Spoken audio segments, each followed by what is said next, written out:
이게 교정이나 보철이나 이게 항상 고민이 되는 부분이기는 해요. 그러니까 이분 같은 경우에도 이제 이런 어금니 쪽이나 이런 데를 보면 이제 나이가 대충 추측이 되지만 결코 어린 나이는 아니겠죠. 이 치아 형태만 보더라도. 그래서 이제 환자분은 근데 이제 어금니 쪽이 이렇게 보여도 이제 어금니는 어떻게 보면은 사람들한테 안 보이는 부위잖아요. 그래서 이제 아무래도 앞니 쪽에 뭔가 문제가 생기면 사람을 만날 때 자신감이 떨어져요. 그러니까 어금니가 굉장히 좋고 나 아무리 단단한 거 씹어도 튼튼한 어금니를 가지고 있어 이거를 자랑할 수 없잖아요. 하지만 나는 앞니가 가지런하고 예쁘고 하얗고 이런 앞니가 있다고 하면 그 사람들이 엄청 자신감이 굉장히 그렇죠. 중요한 거고 요즘 같은 PR 시대에 자신감은 정말 저는 중요하다고 생각을 해요. 그래서 뭐 앞니 때문에 자신감을 못 가질 정도다.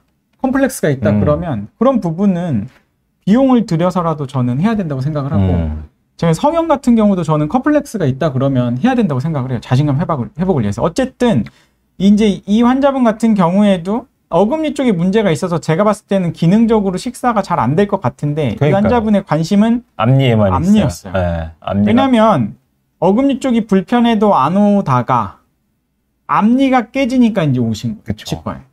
앞니가 깨지니까 여기가 깨지니까 보기 싫잖아요. 그러니까 이제 사람을 만날 때 신경이 쓰인 거예요. 그리고 앞니가 여기가 삐뚤어져 있으니까 이 삐뚤어진 치아를 어떻게 좀 가지런하게 해줬으면 좋겠다. 이런 생각을 갖고 계셨어가지고 이 환자분께도 맨 처음에는 여기를 뭐 가지런하게 하려면 그냥 이거 깎아가지고 뭐 크라운 씌우면은 뭐 가지런하게 할 수 있을 거예요. 근데 이 환자분께 일단은 치아를 최소로 깎으려면 일단 기본적으로 교정에 대한 고려를 좀 해봅시다.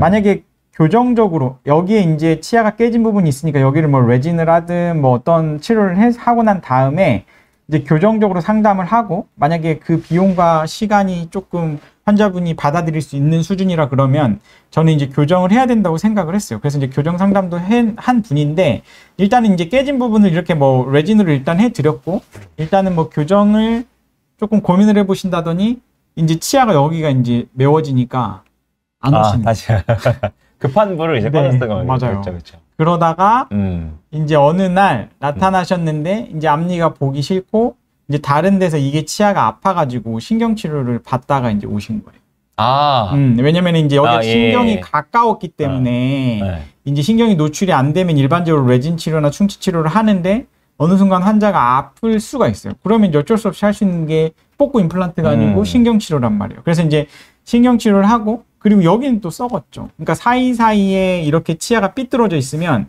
사이사이에 음식물이 많이 끼는 거라서 어금니만 치실을 하는 게 아니고 앞니 사이도 치실을 하는 게 굉장히 중요한 부분이에요. 그래서 이런 분들은 치아가 삐뚤어져 있으면 이제 앞니 사이 치실도 굉장히 중요한데 이제 그게 안 되니까 이제 이런 충치가 생겼어요. 어쨌든 근데 이제 환자분이 나 이제 교정은 못하겠다. 그래서 이제 이거를 그러면 신경치료 잘 해서 이 크라운으로 보철적으로 한번 해보시죠 라고 이제 말씀을 드린 거예요. 그래서 이제 여기가 보면은 이제 신경치료를 받다 오셨으니까 여기도 이제 신경치료를 하고 유치아 같은 경우는 상당히 많이 틀어져 있기 때문에 이제 그냥 치아를 가지런하게 뭔가 삐뚤어진 상태로 그러니까 보면은 맨 처음에 이렇게 삐뚤어져 있잖아요. 이거를 가지런하게 이제 크라운을 하려면 이 치아를 여기를 다 깎아야 되거든요.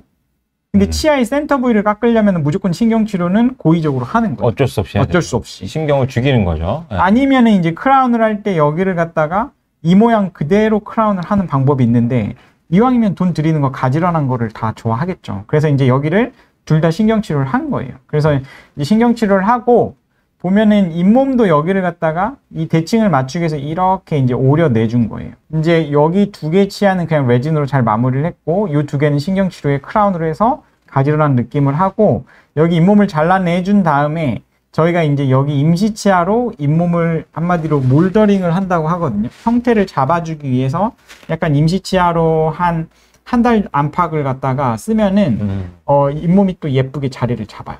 그렇게 한 다음에 이제 어떻게 보면 마무리를 한 거죠. 그래서 이제 임시치아로 이렇게 좀 해서 잇몸이 여기가 잘라낸 게 잘 아물었고 그 다음에 치료 후에 이렇게까지 개선이 된 거예요. 네. 중요한 게 이게 치아고 크라운이고 이 느낌이 여기는 지금 크라운이거든요.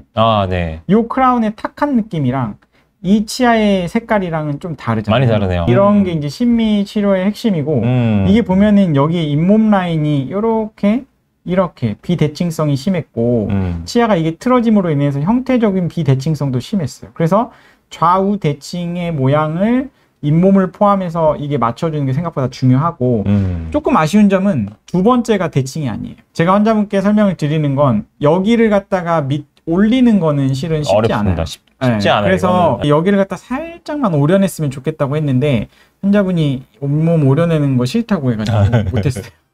그래서 이제 환자분이 동의를 하면은 이제 좀 더 예쁠 수 있는데 이걸로도 환자분이 이미 만족을 하셨기 때문에 했고 이 뒤쪽 크라운도 조금 바꾸면 그러니까요. 좋을 아마 텐데 나중에 다시 오시지 않으실까요? 제가 그래서 핵심적으로 생각하는 건 앞니 치료는 요 두 개를 했어요, 치료를.